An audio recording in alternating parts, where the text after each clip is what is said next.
성경 일습을 걷다 오늘은 사무엘상 22장입니다.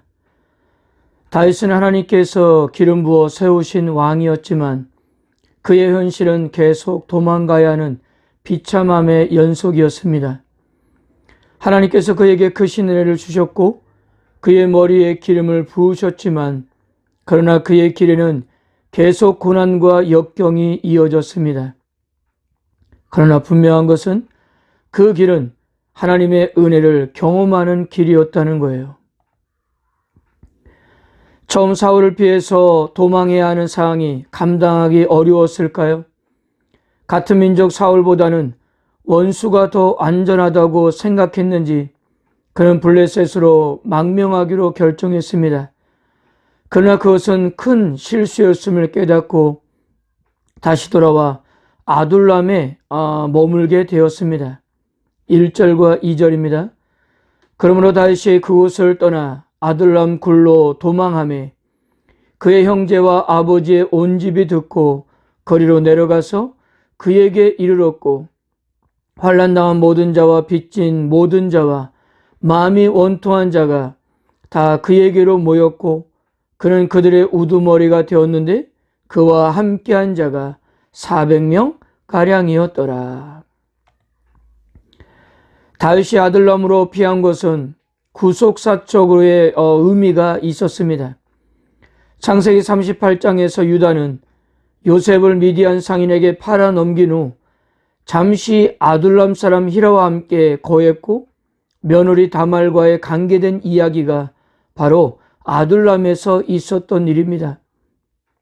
이로부터 약 500년 후 여호수아가 가나안 땅을 분배할 때에 이 아둘람 땅은 유다 지파의 활당이 되었습니다.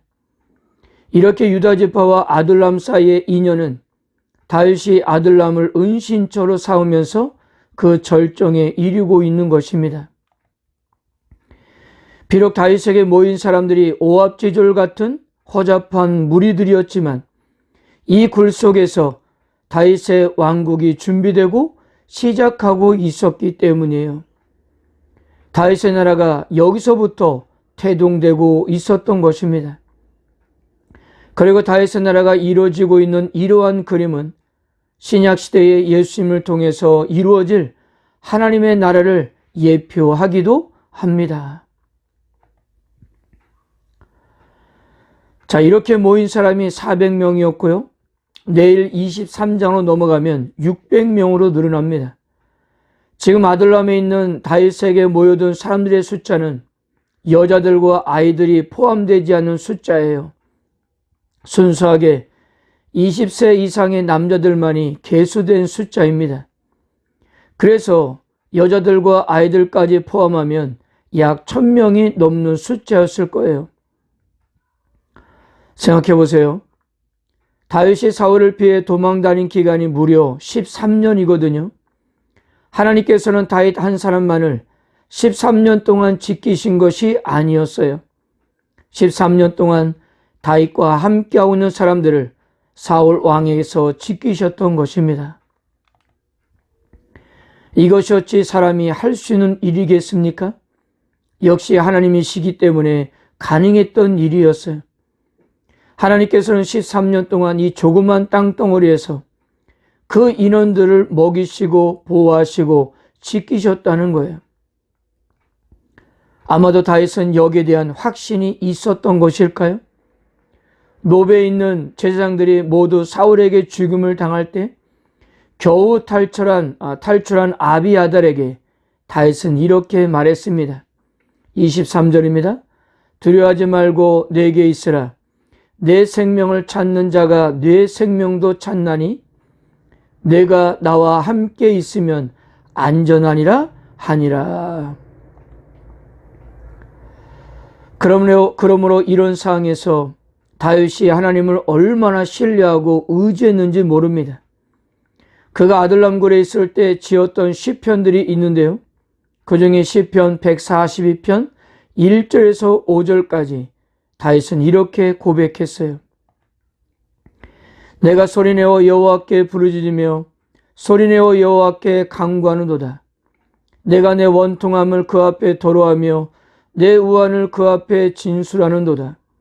내 영이 내 속에 상할 때에도 주께서 내 길을 아셨나이다. 내가 가는 길에 그들이 나를 잡으려고 올무를 숨겼나이다. 오른쪽을 살펴보셔서 나를 아는 이도 없고 나의 피난처도 없고 내 영혼을 돌보는 이도 없나이다.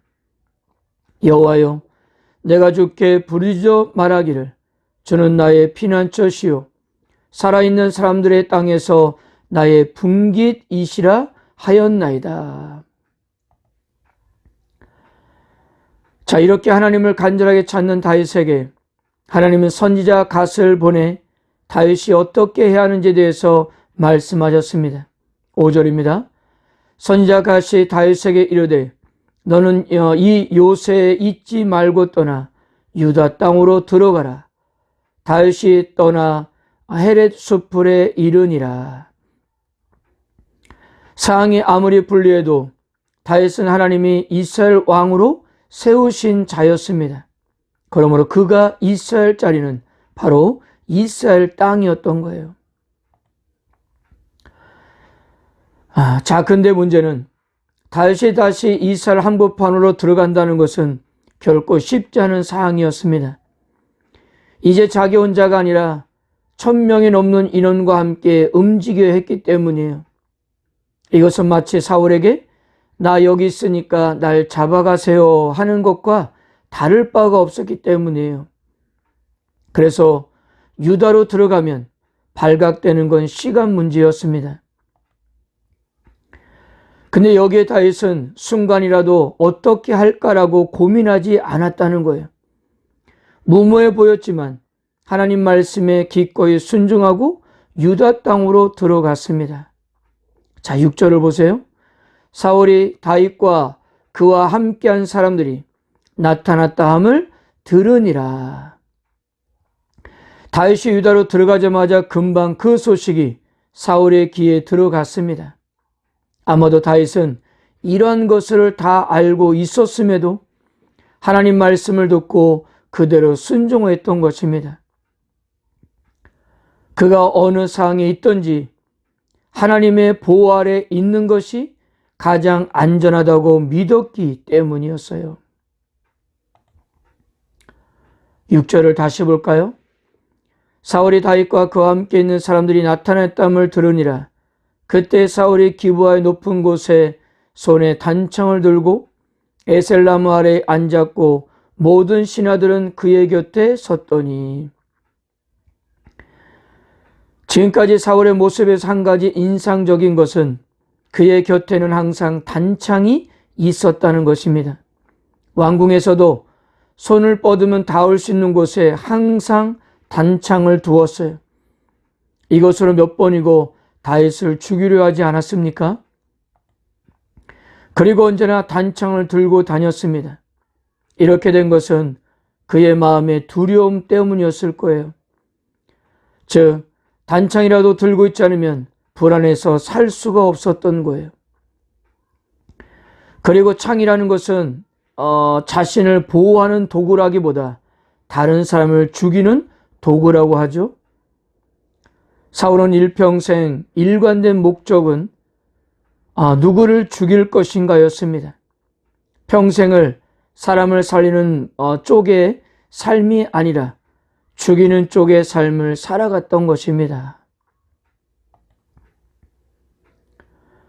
오늘 사무엘상 22장에서도 그의 손에 단창이 들려져 있기 때문에 곧 있을 참상을 예견해 주기도 했습니다. 아말렉이 다윗을 도왔다는 이유로 아말렉을 포함한 세마포 에봇을 입은 85명의 제장들이 도에게 칼에 죽게 되었고요. 그것도 성에 차지 않았던지 19절을 보세요. 제장들의 성읍 노베 남녀와 아이들과 젖 먹는 자들과 소와 나귀와 양을 칼로 쳤더라. 마치 하나님께서 가나안 족속들을 진멸하라고 한 것처럼 그것도 하나님을 섬기는 제장을 모조리 진멸시켰어요. 여러분들 혹시 기억하십니까? 사무엘상 15장에서 아말렉을 진멸하는 하나님의 명령에 대해서 듣지 않았던 사울이 오히려 여호와 하나님을 섬기는 제장을 진멸하고 있었던 것입니다. 이 사건이 내포하는 중요한 점은 사울이 더 이상 하나님을 두려워하지 않고 있다는 거예요.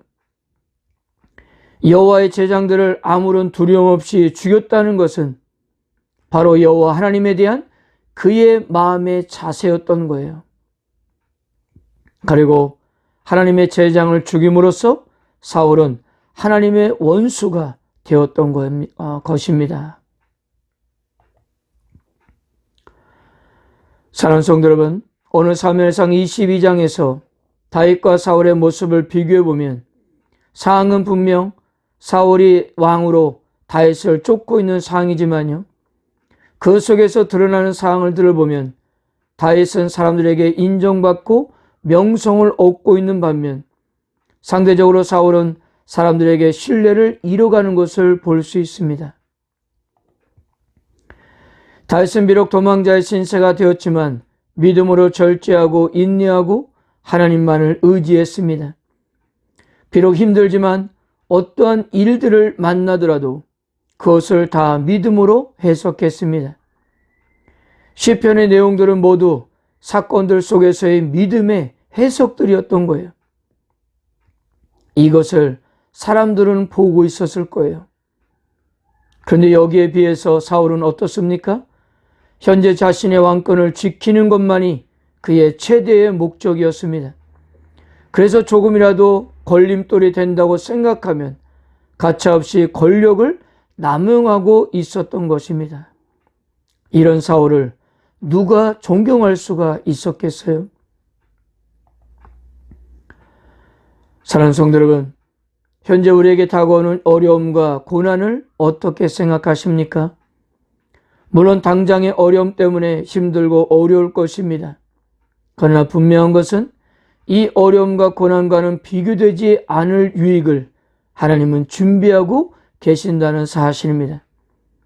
그래서 하나님께 대한 우리의 자세는 언제 어디서나 어떤 상황 속에서도 무슨 일을 만나더라도 철저하게 하나님만을 의지하는 자세가 필요한 것입니다. 그러므로 사랑하는 성도 여러분, 하나님을 여러분들과 함께 계십니다. 그리고 우리의 영적인 유익을 위해서 지금도 일하고 계십니다. 오늘도 그 하나님을 철저히 의지하시고 힘들고 어려워도 순종해 가시기를 축복합니다. 아멘.